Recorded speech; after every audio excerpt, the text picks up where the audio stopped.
palavra não parece com o som do canto do pássaro da morte da meia-noite? Não ouso dizer esta palavra, pois seus pensamentos entrarão na escuridão das sombras. Sonhos fantasmagóricos emergirão de vossos corações e alimentarão-se de seu sangue. Olá, pessoas do YouTube, tudo beleza com vocês? Aqui é Léo Menezes falando, sejam todos muito bem-vindos a mais um vídeo do meu canal. Hoje é vídeo de curiosidades clássicas, o último Curiosidades Clássicas desse ano de 2019, e hoje eu vou falar de um dos maiores clássicos da história do cinema de horror, Nosferatu.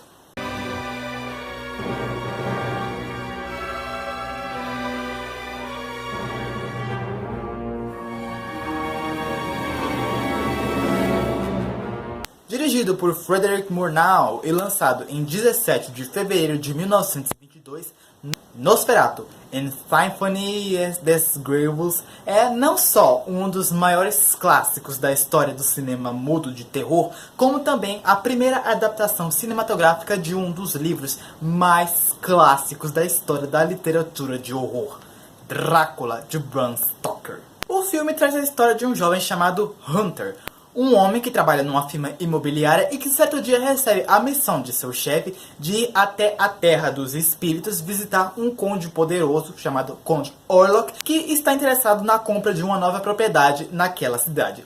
Só que logo ao chegar até o castelo desse conde, Hunter percebe que o homem é um sujeito bem excêntrico e sinistro. Ele passa a maior parte do dia dormindo, ele não sai à luz do sol.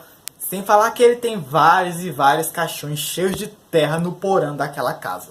A verdade é, Conde Orlok é um vampiro. E é aí que as coisas começam a ficar complicadas. Quando Conde Orlok decide deixar Hunter preso em seu castelo e viajar de navio para a cidade. Pois agora ele tem mais um desejo além da compra daquela propriedade. O pescoço da noiva de Hunter, Ellen. Beleza, como eu falei no início do vídeo, o filme foi baseado na obra literária Drácula de Bram Stoker. Só que esse detalhe acabou gerando muita confusão para a produção do filme. A questão é que a Plana Filmes, o estúdio responsável para idealizar o longa de Nosferatu, não conseguiu a permissão da família de Bram Stoker, que havia falecido em 1912, para adaptar a obra do autor para o cinema. E o que aconteceu? Eles resolveram fazer o filme assim mesmo, só que acabaram modificando alguns detalhes da história para evitar problemas com os direitos autorais. Por exemplo, no livro a trama se passa na Inglaterra e no filme ela se passa na Alemanha. O nome de alguns dos personagens da história também foi alterado. No livro, o conde vampiro, que se chama Drácula, no filme se chama Conde Orlok, como eu já citei. O jovem rapaz que vai visitar o conde para tratar da venda da propriedade, no livro se chama Jonathan. E no filme, como eu já falei, se chama Ruther. A esposa desse rapaz, que acaba despertando o interesse do vampiro na história, no livro se chama Mina e no filme se chama Ellen. E por aí vai. Porém, contudo, entretanto, todavia, tais alterações não foram suficientes para levar o estúdio da Plana Filmes de um babaita dor de cabeça. A viúva de Bram Stoker descobriu sobre a produção do filme e processou o estúdio por violação de direitos autorais. E tipo assim, a mulher ganhou esse processo. Após perder o processo, a Plana Filmes veio à falência, fazendo de Nosferatu seu primeiro e único longa produzido. E além disso, foi determinado pelo juiz que todas as cópias do filme deveriam ser recolhidas e destruídas. Felizmente, algumas cópias do filme foram salvas e hoje a gente pode assistir ele tranquilamente pela internet. Inclusive, existe o longa completinho no YouTube, legendado em português. Eu vou deixar o link do vídeo aqui na descrição para vocês, quem quiser assistir esse clássico, beleza? E existem muitas curiosidades bem interessantes para se falar a respeito desse filme, sobretudo quanto à sua importância e impacto para o cinema de horror e para a mitologia dos vampiros. Com certeza, um dos pontos mais memoráveis que esse filme tem em relação aos vampiros acontece quanto à cena final do longa, quando nós vemos o Conde Orlok morrer ao ser atingido pelos raios de sol. Essa cena foi responsável por instaurar uma das características mais famosas a respeito dos vampiros para a nossa imaginação. Tais seres não podem ser expostos à luz do sol, considerando que esse foi o primeiro filme da história que mostrou um vampiro morrendo desta forma. É impacto que você quer, é impacto que esse filme tem. Mas, além disso, eu também tô falando que é a primeira adaptação de Drácula pro cinema. Ou seja, tem muitos outros detalhes a respeito dos vampiros que esse filme ainda não estava, digamos assim, atualizado. Um deles é quanto à aparência do vampirão Conde Orlok. Se no livro de Bram Stoker o Drácula é descrito como um vampiro, mas de aparência um tanto mais humana, no filme o personagem tem um visual bem horrendo. E a explicação para isso chega a ser até um pouco controversa e lamentável. A imagem do Conde Orlok no filme é nada mais que uma referência a caricaturas antissemitas da Alemanha que eram feitas a respeito dos judeus. Como os alemães viam os judeus na época de 20, seres carecas, com orelhas pontudas e narigudos. Além de que esses caras também viam os judeus, associavam os judeus a ratos.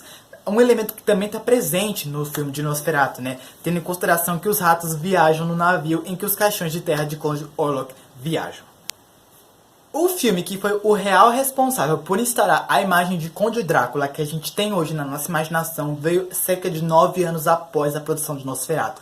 Dessa vez um longa hollywoodiano, Drácula, de 1931.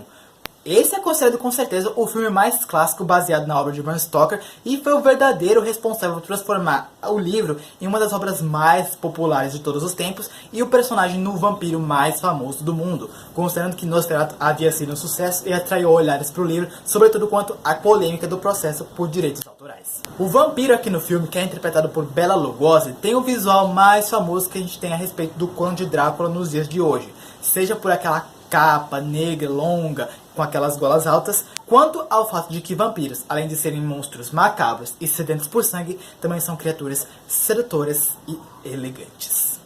Mas outro detalhe muito importante a respeito dos vampiros, nem Nosferatu, nem Drácula seguiu muito bem: os dentes. Considerando que os dois filmes são bem antigos e naquela época o cinema não tinha o costume de fazer cenas muito sangrentas e muito violentas, até porque os dois filmes eram em preto e branco, não temos muitas cenas assim de sanguinolência no longa. E um detalhe que eu acho que qualquer um que assistiu o filme repara é que os dois dentes que o Conde Orlok tem, dentes pontudos que ele usa para sugar sangue, são esses aqui. Isso porque esse detalhe a respeito dos vampiros, que os caninos seriam os dentes que eles realmente usam para sugar sangue, só veio em uma outra adaptação de Drácula vários anos depois, na década de 50. O Vampiro da Noite, com o vampirão interpretado por Christopher Lee, considerado por muitos o melhor Drácula da história do cinema. Esse foi o primeiro filme baseado na obra de Bram Stoker que realmente teve cenas com sangue, teve cenas macabras e finalmente o vampiro tinha os caninos pontudos para sugar o sangue de suas vítimas. E um buzz quanto à questão de fidelidade ao livro.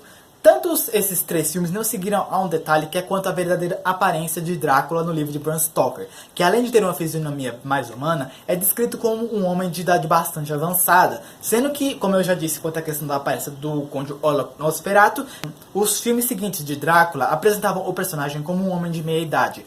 O filme que chegou realmente mais perto quanto ao visual do personagem no livro foi Drácula de Bram Stoker, de 1992, a última adaptação hollywoodiana baseada no livro de Bram Stoker e contando com Gary Oldman, o Sirius Black da franquia Harry Potter, interpretando o vampirão. Mas vamos voltar a falar de Nosferatu. E já que a gente está falando de outros filmes que foram derivados a partir deste clássico de 1922, vale citar que Nosferatu também gerou outros dois filmes. Em 1979, um remake do clássico de horror alemão foi lançado, contando com Klaus Kinski interpretando o Conde Vampiro. Só que, como nessa época o livro de Bram Stoker já era de domínio público, o filme optou por manter os nomes dos personagens os mesmos do livro. Além disso, existe uma curiosidade interessante. Existia um mito de que Max Schreck, o ator responsável por interpretar o Conde Orlok no filme Nosferatu, era um vampiro de verdade. Tal mito acabou rendendo mais um filme, A Sombra do Vampiro, lançado no ano 2000, que basicamente é um filme com muita metalinguagem que conta algumas histórias a respeito dos bastidores da gravação do clássico de 1922. O longa conta com Willem Dafoe fazendo o papel do ator responsável por interpretar o Conde Orlok. Tal atuação mais tarde lhe renderia uma indicação ao Oscar.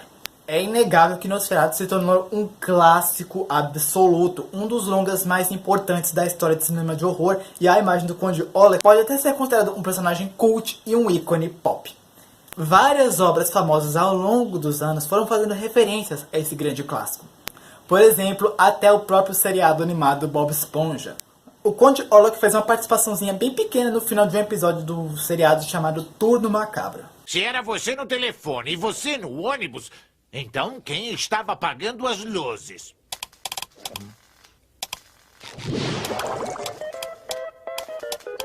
O Nosferatu! Além disso, também há referências ao filme no clipe Under Pressure, da icônica banda de rock Queen, que mostra cenas não só de Nosferatu, mas de outros vários filmes de terror mudos da década de 1920. Então foi isso, galera. Eu espero que tenham gostado do vídeo. Se vocês gostaram, vocês já sabem. Deixe seu like aí embaixo. Se inscreve no canal se você ainda não é inscrito. Comenta aí embaixo o que você achou. O que você acha desse filme. Qual dessas adaptações de Drácula é seu favorito. Qual, na sua opinião, é mais fiel ao livro. E me segue nas minhas redes sociais. No meu Instagram de Resenhas Literárias. Na minha página do Facebook. E no meu Scooby pra ficar sempre me acompanhando. Então foi isso, galera. Valeu. Falou.